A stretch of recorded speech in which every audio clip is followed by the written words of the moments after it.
आपको Rakabganj gurdwara Covid ward के अंदर ले जा रहे हैं, तो इस वीडियो को पूरा ज़रूर देखें और इसे लाइक भी करें, सब्सक्राइब भी करें हमारे चैनल को, और ज़्यादा से ज़्यादा लोग इस वीडियो को देख सकें, तो इसलिए इसे शेयर करना बिल्कुल मत भूलें। कितनी एज है आपकी? 15। अच्छा, यहाँ पर क्या कैसे दिन कैसे गुजरता है आपका? खेलते हुए तो खेलते रहते हैं, घूमते हैं। अच्छा, अब सही लग रहा है बोलो। आपको यहाँ पे? हाँ। सरोज भाटिया जी हैं, जब ये यहाँ आई थी मेरी हालत बहुत बुरी थी। इनकी हालत काफ़ी बुरी थी, बहुत बहुत। बुरी थी। यहाँ पे बहुत अच्छा इलाज हुआ, बहुत अच्छा। उनका धन्यवाद करती, इतना अच्छा खाना, इतना अच्छा मतलब फैसिलिटी इतनी दी गई है ना, मतलब एक आवाज़ भी आधी आवाज़ जाती है तो खड़े हो जाते हैं। 400 बेड के इस कोविड आइसोलेशन वार्ड में कितने ऑक्सीजन सिलेंडर्स, कंसंट्रेटर्स वगैरह हैं, ये भी आइए जानते हैं। ਵਾਹਿਗੁਰੂ ਜੀ ਕਾ ਖਾਲਸਾ ਵਾਹਿਗੁਰੂ ਜੀ ਕੀ ਫਤਿਹ। ਇਹ ਸਪਲਾਈ ਸਾਡੀ ਆਪਣੇ ਕੁਝ ਤੇ ਇੱਥੋਂ ਦਿੱਲੀ ਤੋਂ ਵੀ ਡੋਨੇਸ਼ਨ ਕੀਤੀ ਹੈ, ਕੁਝ ਦਿੱਲੀ ਦੀਆਂ ਸੰਗਤਾਂ ਨੇ, ਕੁਝ ਬਾਹਰੋਂ ਜਰਮਨੀ ਤੋਂ ਇਹ ਸਿਲੰਡਰ ਸਾਰੇ ਆਏ ਨੇ, ਜਿਹੜੇ ਨਿਊ ਵਾਲੇ ਸਿਲੰਡਰ ਨੇ। ਇਹ ਸਾਰੇ ਜਰਮਨੀ ਤੋਂ ਕਿਸੇ ਵੀਰ ਭਰਾ ਨੇ ਕਿਸੇ ਨੇ ਸੇਵਾ ਕੀਤੀ, ਡੋਨੇਸ਼ਨ ਭੇਜੀ ਆ। ਇਹ 301 ਸਿਲੰਡਰ ਜਿਹੜਾ ਉਹ ਜਰਮਨੀ ਤੋਂ ਆਇਆ, ਬਾਕੀ ਕੁਝ ਇੰਡੀਅਨ ਸਿਲੰਡਰ ਸਾਡੇ ਤੋਂ ਪਹਿਲਾਂ ਇੱਥੋਂ ਸੇਵਾ ਕੀਤੀ ਹੋਈ ਆ। ਤੇ ਅਸੀਂ ਮਤਲਬ ਜਿਨ੍ਹਾਂ ਨੂੰ ਵੀ ਕਿਸੇ ਤੇ ਜ਼ਰੂਰਤ ਪੈਂਦੀ ਆ ਤੇ ਅਸੀਂ ਸੇਵਾ ਦੇ ਵਿੱਚ ਦਿੱਲੀ ਗੁਰਦੁਆਰਾ ਕਮੇਟੀ ਵੱਲੋਂ ਹਾਜ਼ਰ ਹਾਂ ਸੇਵਾ ਕਰਨ ਵਾਸਤੇ। ਜਿਹਨੂੰ ਵੀ ਕਿਸੇ ਨੂੰ ਸਿਲੰਡਰ ਦੀ ਜਾਂ ਆਕਸੀਜਨ ਦੀ ਜ਼ਰੂਰਤ ਪੈਂਦੀ ਇੱਥੋਂ ਲੈ ਕੇ ਜਾਂਦੇ ਨੇ। ਸਾਡੇ ਕੋਲ 40 ਲੀਟਰ ਦੇ ਸਿਲੰਡਰ ਨੇ, ਕੁਝ 20 ਲੀਟਰ ਦੇ ਸਿਲੰਡਰ ਨੇ, ਉਹ ਜਿਹੜੇ ਪਰਲੀ ਸਾਈਡ ਪਏ ਨੇ। ਇਹ ਹੁਣ ਸਾਡੇ ਕੋਲ 500 550 ਦੇ ਕਰੀਬ ਸਿਲੰਡਰ ਜਿਹੜੇ ਮੌਜੂਦ ਨੇ ਇੱਥੇ, ਤੇ ਅਸੀਂ ਸੇਵਾ ਦੇ ਵਿੱਚ ਹਰ ਟਾਈਮ ਜਿਹੜੇ ਆ ਇੱਥੇ ਹਾਜ਼ਰ ਰਹਿੰਦੇ ਹਾਂ। जो आने वाले समय में भी कोई ऐसी कोई भयानक बीमारी का जो हम सामना कर सकते हैं, उसके लिए हम तैयार अपना पूरा ऑक्सीजन सिलेंडर अपने पास रेडी रखे हैं। आने वाले समय में भी हम हाजिर हैं सेवा के लिए दिल्ली से गुरुद्वारा प्रबंधन कमेटी वालों। हर रोज़ यहाँ कोई ना कोई नया मरीज़ भर्ती होता है, तो कोई मरीज़ सही होकर जाता है।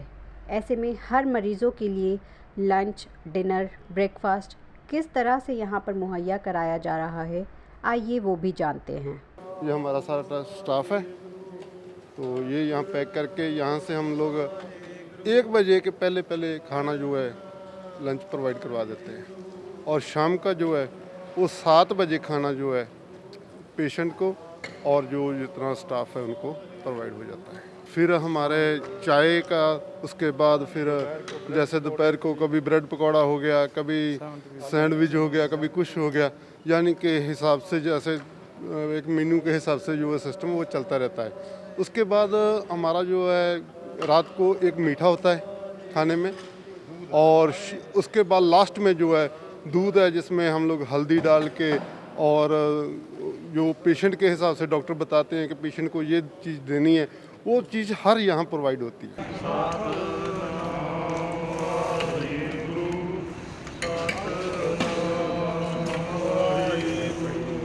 हमारे साथ मौजूद हैं डीएसजीएमसी के जनरल सेक्रेटरी श्री हरमीत सिंह कालका जी।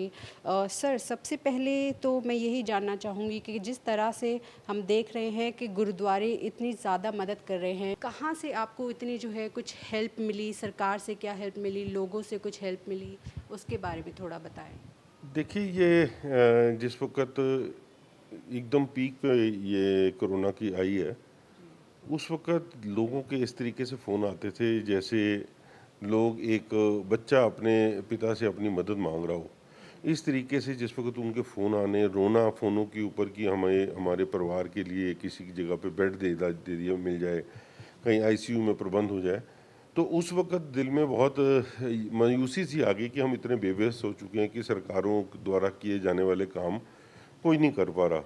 तो उस वक़्त हमने बैठ के फ़ैसला किया कि यहाँ पर जो हमारे पास जो ज़्यादा से ज़्यादा जगह पे हम ये कोविड केयर सेंटर बना सके, तो हमने कोशिश करके यहाँ पर 200 बेड का कोविड केयर सेंटर बनाने का फ़ैसला किया गुरुद्वारा रकाबगंज साहब में। और जिस दिन फ़ैसला लिया उसमें कई चुनौतियाँ आती हैं, उसमें डॉक्टर से भी बातचीत की गई, उससे क्या क्या चीज़ें फैसिलिटीज़ चाहिए होंगी हमें, वो सारों के ऊपर जब रूपरेखा बनी, तो इस बात के ऊपर आया कि जब हमने काम भी शुरू करा दिया था साथ साथ में, क्योंकि इमीडिएटली जिसको फ़ोन करना हर एक ने सेवा के रूप में भेज देना, चाहे बेड्स हों, चाहे गद्दे हों, चाहे पंखे हों। और कंसंट्रेटर्स का हमने सबसे पहले इंतज़ाम किया कि उस वक़्त जब एक भी कंसंट्रेटर मिलने को तैयार नहीं था, हमने अमेरिका से बात करके, अमेरिका में हमारे जो वहाँ पर प्रेमी हैं, सज्जन हैं, जो गुरु घर को विश्वास रखते हैं, उन्होंने हमें कंसंट्रेटर्स देने के लिए आश्वासन दिया और कहा कि हम वहाँ 5 दिन के अंदर, 6 दिन के अंदर यहाँ से इकट्ठे करके भेज देंगे। और जिस दिन वहाँ से शिपमेंट चली, उस दिन हमने अनाउंस किया कि हम ये शुरू करेंगे। और हमें था कि हम 100 कंसंट्रेटर्स लगाएंगे और 100 का जो इंतज़ाम करके रखेंगे गैस के सिलेंडर से, जो हमने अरेंजमेंट करना शुरू कर दिया। मगर जिस वक्त डॉक्टर्स के साथ बात होने के बाद सबसे बड़ी चुनौती ये नज़र आई कि इसको चलाने के लिए हमें कहीं ना कहीं हमारी लिंकिंग जो है किसी बड़े अस्पताल के साथ होनी चाहिए, ताकि यहाँ पर अगर कोई कैजुअलिटी हो या बढ़ जाती है, कोई तकलीफ़ बढ़ जाती है, तो हम उनका इलाज करा सकें।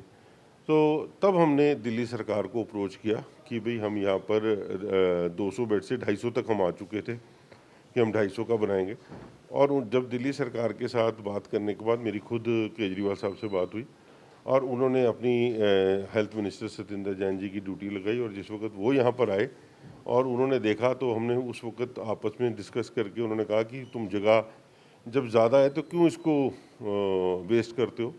तो ये फैसला लिया गया कि यहाँ पर 400 बेड बनाएंगे, क्योंकि हमारे दिल के अंदर इच्छा भी थी कि 1 मई को गुरु तेग बहादुर साहब जी का 400 साला जन्म शताब्दी थी। तो हमने हमारे दिल में था कि अगर हम इस वक्त उसको जो बड़े पद्धर पे हमने मनानी थी, आज शायद हो सकता है गुरु महाराज हमसे ये सेवा लेना चाह रहे हो, तो हमने उसी वक्त ऐलान करके 400 बेड का यहाँ पर कोविड केयर सेंटर शुरू किया। और जिसमें मैं समझता हूँ कि ऑलमोस्ट जो चीज़ें लगी हैं, चाहे वो कंसनट्रेटर्स हैं, चाहे बेड्स हैं, चाहे बेडिंग्स हैं, चाहे फैंस हैं, चाहे इलेक्ट्रिक का सामान है, ऑलमोस्ट चीज़ें जो उसमें लगी हैं वो सारी सेवा के रूप में संगत ने दी। और देश विदेश में बैठे हर लोगों ने संगत जो हैं, हर वर्ग के हैं, किसी जात के नहीं, हर जात के बंदों ने भेजी हैं पैसे। मैं ये भी नहीं कहूँगा कि खाली सिखों ने, सारे धर्मों के लोगों ने इसके ऊपर हमें सहयोग किया। और आज जो ये दुनिया भर में जिसका मैसेज गया है कि गुरुद्वारा रकाबगंज साहब में 400 बेड का कोविड केयर सेंटर शुरू हुआ। और इसमें जहाँ पर सरकार की जो मदद है, क्योंकि हमारा LNJP हॉस्पिटल के साथ अटैच था, जो मेडिकल और पैरामेडिकल जो टीम है हमारी, वो गवर्नमेंट की तरफ से है। बाकी सारा कुछ वहाँ पर हमारे वॉलंटियर्स हैं। खाने का इंतज़ाम यहाँ पर गुरुद्वारा रकाबगंज साहब में उनका बनता है, सुबह का, शाम का और रात का।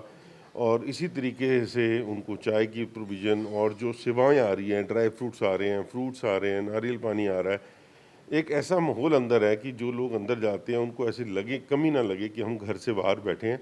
और ऐसी वाइब्स हैं वहाँ पर, गुरबानी की वाइब्स जो हर वक्त चलती हैं। सुबह उनको पाठ भी करवाने के लिए प्रेरित किया जाता है, योगा कराने के लिए भी डॉक्टर्स कहते हैं। सो एक ऐसा माहौल बना के उन लोगों को यहाँ पर इलाज किया जा रहा है। और मुझे खुशी है कि अभी तक कोई ऐसा केस यहाँ पर ख़राब नहीं हुआ, एक भी। यहाँ पर 3 दिन पहले एक 92 ईयर्स की लेडी हैं, वो यहाँ से कोविड से केयर होके पूरा ठीक होके घर गई हैं अपनी। और ऐसा कई ऐसे बुज़ुर्ग हैं जो आए हैं और ये आपके सामने भी इस वक्त चल रहा है। कालका जी, अगर डेटा की बात करें तो अभी तक काफ़ी दिन हो गए हैं खोले हुए कोविड सेंटर। आप बता पाएंगे कि कितने मरीज़ अभी तक यहाँ पे भर्ती हुए हैं, कितने सही होकर जा चुके हैं? देखो, मेरे पास इस वक्त एग्जैक्ट फिगर तो नहीं है कि कितने टोटल आए हैं कितने, बट एक टाइम के ऊपर यहाँ पर 150 तक मरीज़ इकट्ठे हो गए थे एक ही बारी में। और धीरे धीरे, और मुझे इस बात का सबसे बड़ा, क्योंकि हम गुरु घर की सेवा करते हैं, हर चीज़ गुरु के आश्रय पे और उस पर विश्वास पे करके चलते हैं। मुझे इतना पता है कि जिस दिन कोविड केयर सेंटर का अरदास होकर शुरू हुआ है, पूरी दिल्ली में उस दिन से ग्राफ नीचे आना शुरू हुआ है। उससे पहले रोज़ के रोज़ उसके बढ़ रहा था, कभी 15,000 से 18, 18 से 22, 22 से 30, और जिस वक्त हुआ 35-36 हज़ार तक का ये ग्राफ था। मगर जिस दिन इसकी ओपनिंग हुई है, अरदास हुई है, पूरी दिल्ली में ग्राफ गया और कल तक की जो फिगर्स थी वो 1600 के आसपास गई है। तो मैं समझता हूँ कि गुरु महाराज ने क्योंकि हमारा ओट आसरा, हमारा सब कुछ वहीं है, वहीं पर हमारी श्रद्धा है कि गुरु तेग बहादुर साहब ने इसको अपने जिम्मेवारी ली, अपने ऊपर इस कष्ट को लिया और ये दिल्ली को आज निजात मिली है। तो मैं समझता हूँ कि इस कोविड केयर के शुरू होने से, क्योंकि बहुत बड़ा नाम जब साथ में जुड़ जाता है तो बहुत बड़ी जिम्मेवारी बन जाती है। अच्छा, जैसे हमने लास्ट ईयर देखा था सर कि कोविड-1 भी आया था, लॉकडाउन लगा था, उसके बाद जो भी आइसोलेशन सेंटर्स बनाए गए थे फिर उन्हें स्क्रैप कर दिया गया। अब तीसरी वेव आएगी ऐसा पहले से अनुमान लगाया जा रहा है, तो क्या आप जो ये सेटअप है इसको लॉन्ग टर्म पे आप जो है कैरी करेंगे, और आगे के आपके क्या प्लान्स हैं कि डीएसजीएमसी के अंडर क्या आगे और भी ऐसे आइसोलेशन वार्ड्स बनाए जाएंगे?